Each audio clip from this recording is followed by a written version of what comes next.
इन बच्चों की दास्तान इतनी कर्बनाक और इतनी दर्दनाक है कि ये बेचारे यतीम तो हैं ही, लेकिन इनके दुश्मन वो बन गए जो सगे अपने हैं। वो खातून, वो औरत जिसको माँ के बाद माँ का ही दर्जा दिया जाता है, वही इनकी दुश्मन बन बैठी। मैं जिंदियां अपनी बेटी ਨੂੰ मकान ਦਿੱਤੀ है शाजीगान, ਅੱਜ शाजीगान मर गई है, ਉਹਦੇ ਵਾਰਿਸ ਹੈ बेटे ने, मेरे जिंदियां भी बेटे ने, मेरे मोया भी इन्हां दी है। ਉਹ ਨਸ਼ੇ ਨੇ ਤੇ ਕੋਈ ਰਾਬਤਾ ਸ਼ਾਬਤਾ ਤੁਹਾਡੇ ਨਾਲ ਕੋਈ ਸ਼ਾਇਦ ਕਰਦਾ ਵੇ? ਉਹਨੇ ਮੈਨੂੰ ਕਤਲ ਕਰਨ ਦੀਆਂ ਧਮਕੀਆਂ ਦਿੱਤੀਆਂ ਨੇ। ਉਹਨੇ ਆਖਿਆ ਤੂੰ ਰਹੀ ਏ, ਤਗੜਾ ਹੋ ਜਾਈ, ਅਸੀਂ ਅੱਗੇ ਆਏ ਦੇ ਛੇਨ ਬੜੇ ਮੁਲਜ਼ਮ ਕੀਤੇ ਨੇ। ਇਹ ਅੱਜ ਉਹਨੇ 2:21 ਤੇ ਮੈਨੂੰ ਕਾਲ ਕੀਤੀ। ਉਹਨੇ ਆਖਿਆ ਬਈ ਤਗੜਾ ਹੋ ਜਾਈ, ਜਾਂ ਪਰਚਾ ਜਾ ਚੁੱਕ ਲੈ, ਤੇ ਜੇ ਨਹੀਂ ਤੂੰ ਚੁੱਕਣਾ ਤੇ ਫਿਰ 1-2 ਦਿਨ ਵਿੱਚ ਤੈਨੂੰ ਅਸੀਂ ਚੁੱਕ ਲਾਂਗੇ। ਮੈਂ ਇਹਨਾਂ ਨੂੰ ਆਖਿਆ, ਮੈਂ ਕਿਹਾ ਹੱਥ ਬੱਧੇ, ਮੈਂ ਕਿਹਾ ਤੁਹਾਡਾ ਨਹੀਂ ਇਹ ਮਕਾਨ ਹੈ, ਯਤੀਮਾਂ ਬੱਚਿਆਂ ਦਾ, ਨਿਕਲ ਜਾਓ। ਪੁਲਿਸ ਨੇ ਸਾਡੀ ਬਹੁਤ ਜ਼ਿਆਦਾ ਹੈਲਪ की है। मैं बहुत ज़्यादा DPO साहब का शुक्रदार हूँ, DFT साहब का, और जो चोरी असम साहब कराली थाने में लगे हुए हैं, मैं उनका बहुत ज़्यादा शुक्रदार हूँ। उन्होंने हम के पास से एक चुवानी ताई नहीं ली, उन्होंने फी लीला हम का फैसला किया है, और बहुत अच्छा SHO है। अल्लाह इसे ज़िंदगी दे और अल्लाह ऐसा SHO हर। देखें, जो हमारे अफसरान वाला हैं वो भी नहायत ईमानदार हैं। यकीन माने जनाब DPO साहब थे, जब भी हमारी मीटिंग होती है, जब भी वो फ़ोन करते हैं, वो कहते हैं मैरिज पे बात करें, जो किसका हक है उसको दिलाएं। तो जनाब DSP साहब भी इसी तरह हैं। तो हम भी इंशाल्लाह हर मुमकिन कोशिश करते हैं, जो गरीब है, जो साइल हमारे पास बेसहारा आता है, कम से कम उसकी तो इज़्ज़त करें। पुलिस अफसर का काम यही है कि लोगों की माल जान इज़्ज़त की हिफाजत करना। और ये यतीम बच्चे हैं, चलो अल्लाह के पास छोड़ते हैं, इनको हमने हक दिलाकर हमें दिली खुशी हुई है, सुकून हुआ है। सारे इन्हों के घर जो भी है सी, इनको खर्चा 10,000 15,000 जो भी सी, मैं नहीं पता, उन्होंने वो भी लै गए ने। इन्हों के माँ का कोई अपना जोड़ा धियाँ भैनों समान देंगे ने घर च, वो सारा समान भी लै गए ने। पेटियां खाली कर गई, रजाइयाँ तलाइयाँ कंबल को बाहर दे सी आए, वो भी सारे कढ़ के लै गए ने। और इन्हों का जोड़ा कोई माँ की कोई जेवर गूंठी शूंठी है, वो भी लै गए ने। अस्सलाम वालेकुम नाज़रीन, मेरे साथ आप ये जो 2 बच्चे खड़े देख रहे हैं, ये एक शाहजेब है और दूसरा नोमान। ये थाना ककराली के इलाका में बुजुर्गवाल गांव है, यहाँ पर रिहाइश पजीर हैं। इन बच्चों की दास्तान इतनी कर्बनाक और इतनी दर्दनाक है कि ये बेचारे यतीम तो हैं ही, इनके सर से इनके वालदैन का साया तो उठ ही गया है, लेकिन इनके दुश्मन वो बन गए जो सगे अपने हैं। एक वो खातून, वो औरत जिसको माँ के बाद माँ का ही दर्जा दिया जाता है, वही इनकी दुश्मन बन बैठी। इनके घर पर सांप की तरह उसने जहरीली नज़रें जमा लीं। ये इनकी खाला, जिसका नाम फौजिया है, उसने अपने खामंद शाहिद और अपने एक बेटे और एक नौउम्र बेटी के साथ मिलकर यहाँ पर इनके इस घर में कब्ज़े की कोशिश की, और उसके साथ साथ इस घर में जो नकदी, जो कीमती अशिया, जो ज़रूरत की इस्तेमाल की चीज़ें थी, वो भी हथिया ली। जब ये बच्चे अपनी नानी के साथ अपने चचा को मिलने दौलत नगर गए हुए थे, तो उस वक़्त इन्हीं ये जो मुलजिमान हैं, फौजिया, इसके खामंद शाहिद और बच्चों ने यहाँ आकर लगे हुए ताले तोड़कर घर के अंदर दाखिल हुए। यहाँ पर उन्होंने तोड़ फोड़ भी की। फिर उसके बाद जो कोई ज़रूरी चीज़, ज़रूरी सामान मिला, वो अपने खामंद और बच्चे को देकर यहाँ से भेज दिया, और ख़ुद अपनी बेटी के साथ इसी घर में बैठ गई कि मैं ही इसी घर की मालका हूँ, क्योंकि ये मेरी बहन के नाम पे था, बहन अब फोत हो गई है, तो उसके बाद अब सिर्फ मेरा हक है, किसी और का कोई हक नहीं। जो ये बच्चे हैं, ये अपनी नानी के साथ जो कि दौलत नगर गए हुए थे, इनके दीगर रिश्तेदार जो चचा मलिक नासिर हैं, उनको यहाँ से टेलीफोन करके बताया गया कि इस तरह आपके घर में कोई लोग आए हुए हैं जो कि सामान भी उठा के ले गए हैं और कब्ज़े की नीयत से बैठे हुए हैं। तो ये फ़ौरी तौर पर यहाँ पर पहुँचे, तो इनकी मिन्नत समाजत तो उस तरह से काम ना आई। अगर मिन्नत समाजत काम आ जाती तो आज ये सूरत हाल ना होती। अभी ये 2 बच्चे जो हैं, इनका मुस्तकबिल आप देखें इनकी बदकिस्मती ये देखें कि माँ जब फोत होती है तो माँ की बहनों को ही उसके बच्चे, उसके भांजे माँ समझते हैं, लेकिन इन बच्चों की बदकिस्मती। अभी इस घर में वो इन बच्चों का चचा भी मौजूद है, उनसे जानते हैं कि इनके वालिदैन की आखिर वफ़ात कैसे हुई और ये बेसिकली तनाज़ा शुरू कैसे हुआ और इसका करंट स्टेटस क्या है। ਕਿਹੜੀ ਮੇਰੇ ਭਾਬੀ ਨੇ ਨਾ ਉਹਨਾਂ ਨੂੰ ਕੋਈ 2 ਸਾਲ ਤੇ 3 ਮਹੀਨੇ ਹੋ ਗਏ ਲੈ ਨੇ ਫੋਤ ਹੋਏ ਆ। ਕਿਹੜੇ ਮੇਰੇ ਭਾਈ ਨੇ ਉਹਨਾਂ ਨੂੰ ਕੋਈ 4 ਕੁ ਮਹੀਨੇ ਹੋਏ ਨੇ ਫੋਤ ਹੋਏ ਆ। ਉਹ ਵੈਗਨ ਲੈਣ ਗਏ ਬੰਦਿਆਂ ਨਾਲ, ਆਪਣੇ ਯਾਰਾਂ ਨਾਲ। ਅੱਬੀ ਤਾਈਂ ਉਹਨਾਂ ਦਾ ਕੋਈ ਪਤਾ ਨਹੀਂ ਲੱਗਾ ਬਈ ਉਹ ਕਤਲ ਹੋਏ ਨੇ ਜਾਂ ਐਕਸੀਡੈਂਟ ਹਾਸਾ ਹੋਇਆ। ਇਹਨਾਂ ਦਾ ਵਾਲਦ ਵੀ ਫੋਤ ਹੋ ਗਿਆ, ਮਾਂ ਇਹਨਾਂ ਦੀ ਵੈਸੇ ਫੋਤ ਹੋ ਗਈ। ਮਾਸੀ ਇੱਕ ਵਾਰੀ ਉਹਦੇ ਨੇ ਤਾਲੇ ਭੰਨੇ ਨੇ, ਤਾਲੇ ਪਾਉਂਦੇ ਉਹ ਅੰਦਰ ਵੜ ਗਈ। ਮੈਨੂੰ ਪਤਾ ਚੱਲਿਆ, ਅਸੀਂ ਪਿੰਡ ਦੀ ਕਮੇਟੀ ਇਕੱਠੀ ਕੀਤੀ ਹੈ। ਇਹ ਕਿੰਨਾ ਚਿਰ ਹੋ ਗਿਆ ਸੀ ਇਹਨਾਂ ਨੂੰ ਉੱਥੇ ਤੁਹਾਡੇ ਕੋਲੇ ਗਏ ਆ ਤੇ ਇੱਥੇ ਤਾਲੇ ਲੱਗੇ ਸੀ? ਇਹ ਸਾਡੇ ਕੋਲੇ ਚਾਚੂ ਦਾ ਪਤਾ ਕਰਨ ਗਏ ਨੇ, 9:30 ਉੱਥੇ ਪਹੁੰਚੇ ਨੇ। ਇਹ ਬੱਚੇ ਦੋਏ ਦੇ ਇਹਨਾਂ ਦੀ ਨਾਨੀ ਅੰਮੀ 10 ਵਜੇ ਤੇ 5 ਮਿੰਟਾਂ ਤੇ ਮੈਨੂੰ ਕਾਲ ਆਉਂਦੀ ਏ। ਮੈਂ ਘਰ ਫੋਨ ਕਰਨਾ ਭਾਈ ਨੂੰ, ਮੈਂ ਕਿਹਾ ਭਾਈ ਤੁਸੀਂ ਨੇ ਫਿਲ ਫੋਨ ਨਮਾਨ ਸ਼ਵੀਕ ਨੂੰ ਤੇ ਇਹਨੂੰ ਸ਼ੇਬ ਨੂੰ ਲੈ ਦੇਣਾ, ਉੱਥੇ ਜਾਓ ਨਾ ਤਾਲੇ ਭੰਨ ਲੈਣੇ ਦੀ ਮਾਸੀ ਨੇ ਤੇ ਸਮਾਨ ਖੜਦੇ ਨੇ ਪਏ। ਭਾਈ ਕਹਿੰਦਾ ਚੱਲ ਠੀਕ ਹੈ, ਇਹ ਵੀ ਆ ਜਾਂਦੇ ਨੇ, ਮੈਂ ਵੀ ਆ ਜਾਂਦਾ। ਮੈਂ ਕਿਹਾ ਆ ਤੇ ਵੇਖਣਾ, ਤੇ ਮੈਂ ਉਹਦੇ ਮੀਆਂ ਨੂੰ ਆਖਿਆ ਯਾਰ ਭਾਈ ਅੱਛੀ ਗੱਲ ਨਹੀਂ ਹੈ। ਉਹਨੇ ਝੂਠੀ 15 ਤੇ ਕਾਲ ਕਰ ਦਿੰਦੀ ਏ, ਉਹ ਬੀਬੀ ਕਾਲ ਉਹਨਾਂ ਹੀ ਕਾਲ ਕੀਤੀ ਏ। ਪੁਲਿਸ ਆ ਜਾਂਦੀ ਏ, ਉਹ ਕਹਿੰਦੇ ਨੇ ਥਾਣੇ ਚਲੋ। ਠੀਕ ਹੈ, ਤੁਹਾਡੇ ਤੇ ਗਵਾਸ ਨੇ ਦਿੱਤੀ ਹੈ, ਮੇਰਾ ਕਾਰ ਹੈ।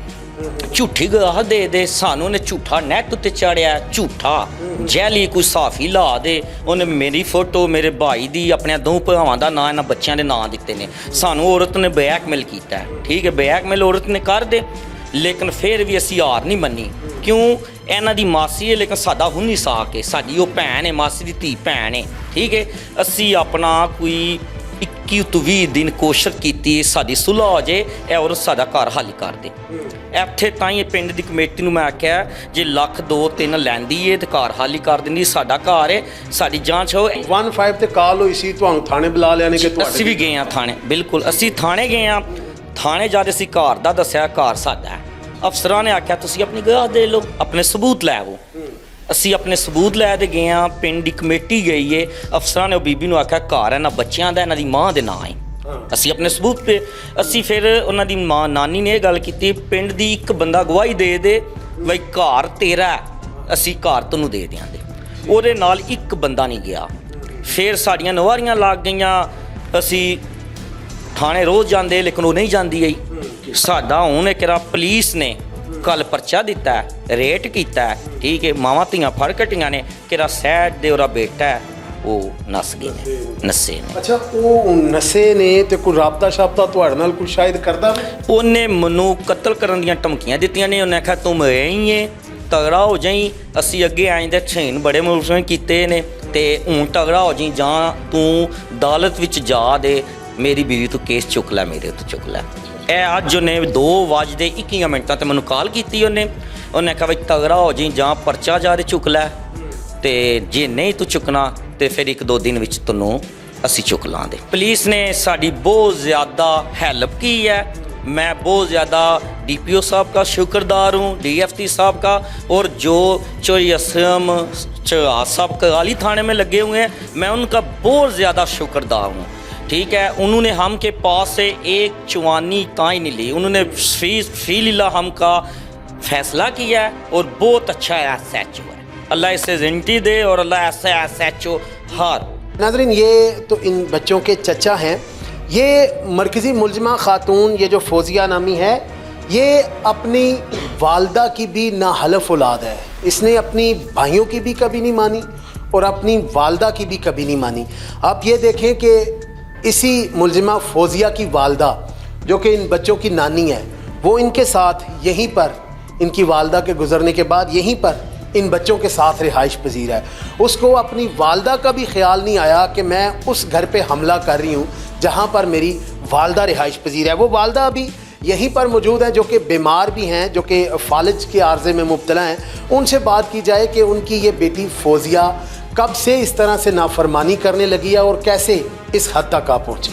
शाजिया ਜਿਹੜੀ ਇਹਨਾਂ ਬੱਚਿਆਂ ਦੀ ਵਾਲਦਾ ਸੀ, ਉਹ ਤੁਹਾਡੀ ਵੱਡੀ ਬੇਟੀ ਹੈ ਜਾਂ ਇਹ ਫੌਜੀਆ ਜਿਹੜੀ ਇਸ ਘਰ ਤੇ ਹਮਲੇ ਕਰ ਰਹੀ ਹੈ? ਵੱਡੀ ਬੇਟੀ ਹੈ ਤੇ ਇਹ ਨਿੱਕੀ ਬੇਟੀ ਹੈ। ਮੈਂ ਜਿਉਂਦਿਆਂ ਆਪਣੀ ਬੇਟੀ ਨੂੰ ਮਕਾਨ ਦਿੱਤੀ ਹੈ ਸ਼ਾਜ਼ੀਗਾਨ। ਅੱਜ ਸ਼ਾਜ਼ੀਗਾਨ ਮਰ ਗਈ ਹੈ, ਉਹਦੇ ਵਾਰਸ ਹੈ ਬੇਟੇ ਨੇ। ਮੇਰੇ ਜਿਮਦੀਆਂ ਵੀ ਬੇਟੇ ਨੇ, ਮੇਰੇ ਮੋਹਿਆਂ ਵੀ ਇਹਨਾਂ ਦੀ ਹੈ। ਨਾ ਮੇਰੇ ਪੁੱਤਰ ਲੈ ਸਕਦੇ ਨੇ, ਨਾ ਇਹਨਾਂ ਦੇ ਚਾਚੇ ਲੈ ਸਕਦੇ ਨੇ। ਮੈਂ ਸਟਾਮ ਕਰਕੇ ਲਿਖ ਕੇ ਦੇ ਛੜਿਆ ਇਹਨਾਂ ਨੂੰ ਬਈ ਇਹਨਾਂ ਦਾ ਸ਼ਰੇਬ ਦਾ ਤੇ ਨਮਾਨ ਦਾ ਮਕਾਨ ਹੈ। ਫੌਜੀਆਂ ਨੂੰ ਇਹ ਇਤਰਾਜ਼ ਹੈ ਬਈ ਇਹਨਾਂ ਬੱਚਿਆਂ ਦਾ ਤੇ ਕਿਹੜਾ ਇਹਨਾਂ ਦਾ ਵਾਰਸ ਹੈ। ਨਾ ਮਾਂ ਹੈ ਤੇ ਨਾ ਪਿਓ ਹੈ, ਤੇ ਮਾਂ ਮੇਰੀ ਮੰਜੀ ਤੇ ਪੈ ਗਈ ਹੈ ਫਾਲਜ ਨਾਲ, ਤੇ ਭਰਾ ਆਉਣਗੇ ਸਾਨੂੰ ਆ ਕੇ ਧੱਕਾ ਮੁੱਕਾ ਕਰਨਗੇ ਤੇ ਮੈਂ ਕੱਪੜੇ ਪਾੜਾਂਗੀ ਤੇ ਥਾਣੇ ਟੁੱਟ ਜਾਵਾਂਗੀ ਤੇ ਉਹਨਾਂ ਦੀਆਂ ਜ਼ਮਾਨਤਾਂ ਕਰਾ ਛੱਡਾਂਗੀ ਤੇ ਮੈਂ ਪਈ ਵਸਾਂਗੀ। ਤੁਹਾਡੀ ਬੇਟੀ ਹੈ ਜਿਹੜੀ ਹੈ ਫੌਜ਼ੀਆ, ਇਹ ਸ਼ੁਰੂ ਤੋਂ ਹੀ ਇਸ ਤਰ੍ਹਾਂ ਤੁਹਾਡੀ ਨਾਫਰਮਾਨ ਸੀ ਜਾਂ ਕਿ ਕਿਧਰੇ ਕੋ ਬਾਅਦ ਵਿੱਚ ਸ਼ਾਦੀ ਤੋਂ ਬਾਅਦ? ਸ਼ੁਰੂ ਤੋਂ ਹੀ ਨਾਫਰਮਾਨ ਰਹੀ ਹੈ ਬਈ। ਪਹਿਲਾਂ ਇਹ 4 ਬੱਚੇ ਤੇ ਰੰਡੀ ਹੋ ਗਈ, 3 ਬੱਚੇ ਤੇ ਰੰਡੀ ਹੋਈ ਗਈ ਤੇ ਬੱਚਾ ਅੱਲਾ ਨੇ ਬਾਅਦ ਵੀ ਦਿੱਤਾ ਸੀ। 9 ਮਹੀਨਿਆਂ ਦਾ ਬੱਚਾ ਛੱਡ ਕੇ ਤੇ ਇਹਨੇ 4 ਬੱਚੇ ਮੇਰੇ ਕੋਲ ਛੱਡ ਕੇ ਤੇ ਜਾ ਕੇ ਨਿਕਾਹ ਕਰ ਲਿਆ ਸਾਡੇ ਤੋਂ ਬਗੈਰ ਛੁਪ ਕੇ। ਜਿਹਦੇ ਨਾਲ ਇਹ ਛੁਪ ਕੇ ਸ਼ਾਦੀ ਕਰ ਲਈ ਸੋ ਜਿਹੜਾ ਫੌਜ਼ੀਆ ਦਾ ਜਣਾ ਹੈ ਤੁਹਾਡਾ ਜਵਾਈ, ਜੀ। ਸ਼ਾਇਦ ਇਹ ਵੀ ਮਿਲਦਾ ਗਿਲਦਾ ਕੋਈ ਤੁਹਾਡੇ ਨਾਲ? ਨਹੀਂ, ਸਾਡੇ ਨਾਲ ਕੋਈ ਰਾਬਤਾ ਨਹੀਂ, ਸਾਡੇ ਨਾਲ ਬੋਲ ਨਹੀਂ ਚਾਲ ਨਹੀਂ। ਇੱਥੇ ਆ ਕੇ ਅੰਦਰ ਜੰਦਰੇ ਭੰਨੇ 'ਚ ਤੇ ਇੱਕ ਸਾਡੇ ਮੈਂ ਆਈ ਹਾਂ ਟੈਂਦੀ ਗਿਰਦੀ ਤੇ ਉਹ ਨਹੀਂ ਲੱਭਾ ਤੇ ਇਹ 2 ਮਾਵਾਂ ਧੀਆਂ ਆਈਆਂ ਤੇ ਨਿੱਕੇ ਮੁੰਡੇ। ਮੈਂ ਇਹਨਾਂ ਨੂੰ ਆਖਿਆ, ਮੈਂ ਕਿਹਾ ਹੱਥ ਬੱਧੇ, ਮੈਂ ਕਿਹਾ ਤੁਹਾਡਾ ਨਹੀਂ ਇਹ ਮਕਾਨ ਹੈ ਯਤੀਮਾਂ ਬੱਚਿਆਂ ਦਾ, ਨਿਕਲ ਜਾਓ। ਤੇ ਸਾਡੇ ਪਿੰਡੇ ਦਾ ਇੱਕ ਹੋਰ ਮਹਿਰਾਂ ਦਾ ਮੁੰਡਾ ਉਹ ਵੀ ਮੇਰੇ ਕੋਲ ਬੈਠੇ ਆ, ਉਹਨੇ ਆਖਿਆ ਭੈਣ ਤੂੰ ਇੰਜ ਨਾ ਕਰ, ਤੂੰ ਯਤੀਮਾਂ ਦਾ ਹੱਕ ਹੈ ਤੇਰਾ ਨਹੀਂ ਹੈ, ਤੂੰ ਨਿਕਲ ਜਾ। ਮੈਨੂੰ ਉਸ ਅੰਦਰੋਂ ਜੁੱਤੀਆਂ ਵਗਾਉਂਦੀ, ਸੋਟੀਆਂ ਵਗਾਉਂਦੀ, ਉੱਠਣ ਮੇਰੇ ਕੋਲ ਨਹੀਂ ਹੋਇਆ। ਮੈਂ ਉੱਧਰ ਗਈ ਕੋਈ ਨਹੀਂ। ਮੈਂ ਕਿਹਾ ਜੇ ਮੈਂ ਵਿਹੜੇ ਗਈ ਤੇ ਮੈਨੂੰ ਧੱਕਾ ਮਾਰ ਕੇ ਸੱਟੇ ਮੇਰੀ ਲੱਤ ਬਾਂਹ, ਉਹ ਚਾਹਦੀ ਹੈ ਵੀ ਇਹਦੀ ਲੱਤ ਬਾਂਹ ਭੱਜੇ ਤੇ ਉੱਠ ਕੇ ਟੁਰੇ ਨਾ, ਤੇ ਮੈਂ ਉੱਧਰ ਨਹੀਂ ਗਈ। ਮੈਂ ਫਿਰ ਉਹ ਕਿ ਥਾਣੇ ਜਾਂਦੇ ਹੁੰਦੇ ਰਹੇ ਆ, ਇੱਧਰ ਨਹੀਂ ਮੈਂ ਆਈ। ਇੱਧਰ ਫਿਰ ਸਾਡਾ ਅੱਲਾ ਭਲਾ ਕਰੇ DPO ਦਾ, ਅੱਲਾ ਜ਼ਿੰਦਗੀ ਕਰੇ SP ਦੀ, ਤੇ ਜਿਹੜੀ ਸਾਡੇ ਨਾਲ ਥਾਣੇ ਵਾਲਿਆਂ ਤਾਮਨ ਕੀਤੀ ਹੈ, ਬਹੁਤ ਤਾਮਨ ਕੀਤੀ ਹੈ। ਇੱਕ ਦਵਾਨੀ ਨਹੀਂ ਉਹਨਾਂ ਸਾਡੇ ਕੋਲ ਲਈ। ਉਹਨਾਂ ਕਿਹਾ ਮਾਈ ਖੁਦਾ ਵਾਸਤੇ ਤੇਰਾ ਕੰਮ ਕਰਨਾ, ਬੱਚੇ ਯਤੀਮ ਨੇ, ਮੇਰਾ ਸੋਹਣਾ ਕੰਮ ਕੀਤਾ। ਅੱਛਾ, ਅਜੇ ਸਮਾਨ ਜਿਹੜਾ ਇੱਥੋਂ ਚੁੱਕ ਕੇ ਖੜਿਆ ਉਹ ਇਹ ਕੋਈ ਉਹ ਨਹੀਂ ਹੈ, ਇਹ ਸਾਨੂੰ ਲੱਭਾ ਨਾ। ਸਾਡੀ ਦੱਸ ਖਰੇ ਕਿੰਨੇ ਪੈਸੇ ਅੰਦਰ ਉਹ ਵੀ ਲੈ ਗਈਆਂ, ਨਾ ਪੈਸੇ ਲੱਭੇ ਨੇ, ਨਾ ਕੰਬਲ ਸ਼ੰਬਲ ਰਜ਼ਾਈਆਂ ਅੰਦਰੋਂ, ਇਸਤਰੀ, ਇੱਕ ਥਰਮੋਸ, ਇਹ ਸਭ ਕੋਈ ਅੰਦਰੋਂ ਲੈ ਗਈ ਹੈ। ਪਾਣ ਛਾਂਡ ਤੇ ਇਹ ਖੜੀ ਕੱਲ ਨੇ, ਉਹ ਨਿਕਲੇਗੀ ਤੇ ਹਿਸਾਬ ਕਿਤਾਬ ਹੋਵੇਗਾ ਨਾ, ਵੀ ਲੈਣ ਦੇਣ ਦੇਣਗੇ ਨਾ। ਇਹ ਕੋਈ ਸ਼ੈ ਨੇ ਦਿੱਤੀ ਹੈ, ਇਹ ਨਿਕਲੇਗੀ ਉੱਥੋਂ ਤੇ ਫਿਰ अगला गाल बाद होगी। जिस रोज़ ये वाक़या पेश आया उस रोज़ ये दोनों बच्चे अपने छोटे चचा की अयादत के लिए गए हुए थे।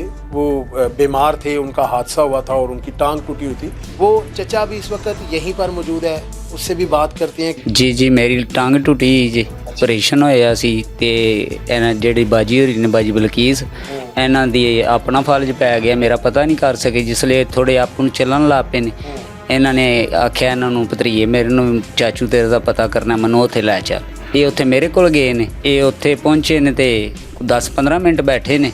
ਜਿਸ ਲਈ ਬੈਠੇ ਨੇ ਤੇ ਭਾਈ ਮੇਰੇ ਛੋਟੇ ਨੇ ਕਾਲ ਕੀਤੀ, ਆਦਾ ਨਮਾਨ ਸ਼ਫੀਕ ਹੋਰੀ ਤੁਹਾਡੇ ਘਰ ਆਏ ਨੇ। ਮੈਂ ਜੀ ਮੇਰਾ ਪਤਾ ਕਰਨਾ ਆਏ ਨਾਲ ਨਾਨੀ ਨੇ। ਆਦਾ ਯਾਰ ਉਹਨਾਂ ਦੀ ਤੇ ਘਰ ਜਿਹੜਾ ਤਾਲੇ ਤਰੋੜ ਲਏ ਨੇ ਕਿਸੇ ਨੇ, ਤੇ ਜਿਹੜਾ ਨਾ ਬੰਦੇ ਸਮਾਨ ਕੱਢ ਲਈ ਜਾਂਦੇ ਨੇ ਪਏ। ਜਿਹੜਾ ਕੋਈ ਇਹਨਾਂ ਦੇ ਕੋਈ ਆਨਾ ਦਵਾਨੀ ਯਤੀਮ ਬੱਚੇ ਨੇ, ਸਾਰੇ ਇਹਨਾਂ ਦੇ ਘਰ ਜੋ ਵੀ ਹੈ ਸੀ, ਕੋਈ ਖਰਚਾ 10,000 15,000 ਜੋ ਵੀ ਸੀ, ਇਹ ਮੈਨੂੰ ਨਹੀਂ ਪਤਾ। ਉਹਨਾਂ ਨੇ ਉਹ ਵੀ ਲੈ ਗਏ ਨੇ। ਇਹਨਾਂ ਦੇ ਮਾਂ ਦਾ ਕੋਈ ਆਪਣਾ ਜਿਹੜਾ ਧੀਆਂ ਭੈਣਾਂ ਨੂੰ ਸਮਾਨ ਦਿੰਦੇ ਨੇ ਘਰਾਂ 'ਚ, ਉਹ ਸਾਰਾ ਸਮਾਨ ਵੀ ਲੈ ਗਏ ਨੇ। ਪੇਟੀਆਂ ਖਾਲੀ ਕਰ ਗਈ, ਰਜ਼ਾਈਆਂ ਤਲਾਈਆਂ ਕੰਬਲ ਕੋ ਬਾਹਰ ਦੇ ਸੀ ਆਏ, ਉਹ ਵੀ ਸਾਰੇ ਕੱਢ ਕੇ ਲੈ ਗਏ ਨੇ। ਔਰ ਇਹਨਾਂ ਦਾ ਜਿਹੜਾ ਕੋਈ ਮਾਂ ਦੀ ਕੋਈ ਜ਼ੇਵਰ ਗੂੰਠੀ ਸ਼ੂੰਠੀ ਹੈ, ਉਹ ਵੀ ਲੈ ਗਏ ਨੇ। ਦੁਬਾਰਾ ਨਾਨੀ ਵੀ ਰੋਣ ਲੱਗ पी है, वो भी बेचारे मरीज़ ने फालज दे। जी नाज़रीन, ये सारा वाक़या आपने सुना। ये जो मुलज़मा है फौजिया, इसकी वालदा की ज़ुबानी भी, और ये जो यतीम बच्चे हैं इनके चचा की ज़ुबानी भी।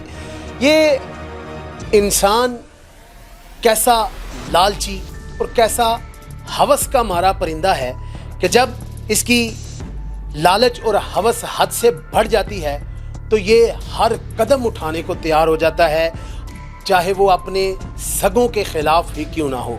ये बदकिस्मत बच्चों को इंसाफ दिलवाने के लिए जिस तरह से पुलिस ने तहर्रक किया वो काबिल सताइश है, वो एप्रिशिएट किया जाना चाहिए। इसी तरह से यही जो वाक़या हुआ है और जिस तरह से पुलिस ने इनका हक इन यतीम बच्चों को दिलवाया है, इस पे हम पुलिस को अप्रिशिएट करने के लिए बाकायदा थाना ककराली का विजिट करेंगे और SHO असलम हंजराज साहब से मिलकर उनको ऑनर पेश करेंगे, उनको सलूट पेश करते हैं और उनसे जानते हैं कि वो इस वाक़े के बारे में ऑन कैमरा क्या कहते हैं। मोज़िया बुजुर्गवाल के इन यतीम बच्चों को इनका हक दिलवाने वाले SHO थाना ककराली मोहम्मद असलम हंजराज साहब इस वक्त हमारे साथ मौजूद हैं। इनसे बात करते हैं, बेसिकली पुलिस को इत्तला क्या मौसूल हुई थी, बुनियादी तौर पर ये वाक़या पुलिस की इन्वेस्टिगेशन में आया क्या है, ये आपसे। मोरखा 3/10 को फौजिया बीबी जो मुलजमा है हमारे मुकदमा में इसी में जो दर्ज किया हुआ है, इसने 15 पे कॉल की, मेरे मकान पे कब्जा हो गया, मकान पे कब्जा हो गया। इसी इत्तला पर पुलिस पहुंची, पुलिस ने चेक किया तो कब्जा तो इसने खुद किया हुआ था। ये कब्जे की उसी दिन उसने कोशिश की। फिर हमने इसे बुलाया कि आपके पास कोई डॉक्यूमेंट सबूत हैं तो आप ले आएँ और आज़ाद आएँ, हम देख लेंगे। लेकिन इसके ये भांजे, हकीकी भांजे, इसकी हमशीरा के 2 बेटे नमान और शाहजेब, ये एक 14 साल की उम्र का है, एक तकरीबन 17-18 साल की है। कोई उनका रोज़गार नहीं है कोई इस लेवल का कि वो बेचारे अपना कुछ छत नेक्स्ट आगे बना सकें। काफ़ी दफ़ा इसे बुलाया, जनाब DSP साहब ने बुलाया, लेकिन ये औरत हमारे साथ पास नहीं आई, शामिल तफ्तीश नहीं हुई। ठीक है, फिर चूँकि सारे गांव से भी हमने शामिल तफ्तीश किया कि ये मकान किसका है और किसने बनाया है, किसने इसकी मेंटेनेंस की है।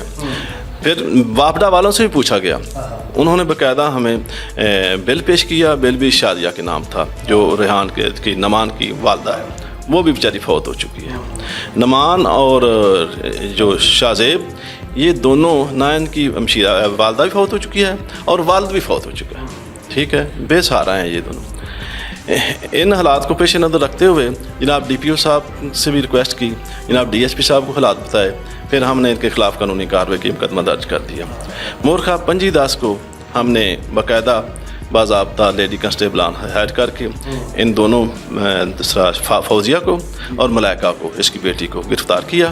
गिरफ़्तार करके हमने बाज़ाब्ता अदालत में पेश किया और इनको हवाला जुडिशल बंद कराया और इन यतीम बच्चों को हमने उनका हक दिलाया। नाज़रीन, आपने असलम हंजराज साहब इनकी भी बात सुनी, किस तरह से इन्होंने यतीम बच्चों को उनका हक वापस दिलवाया। वो सारी अपनी बता रहे थे स्ट्रगल कि किस तरह से इन्होंने, इनकी टीम ने और हायर अथॉरिटीज़ जो हैं उन्होंने इंक्वायरीज़ करके इसकी प्रॉपर तफ्तीश करके किस तरह से जो मुलज़मान हैं उनको कैफ़रे किरदार तक पहुँचाने के लिए अपना तहर्रक किया, अपनी कोशिश की। अगर यकीनन इसी तरह से दीगर थाना जात के SHOs, अफसरान इसी तरह से जाँफिशानी, दलेरी और ईमानदारी के साथ अपने फ़राइज़ मनसबी अंजाम देते रहें तो ये इलाके हमारे अमन व अमान का गहवारा साबित होंगे। इसके साथ अपने मेज़बान अली अकबर को दीजिए इजाज़त, आपसे फिर होगी मुलाकात। अल्लाह हाफिज़।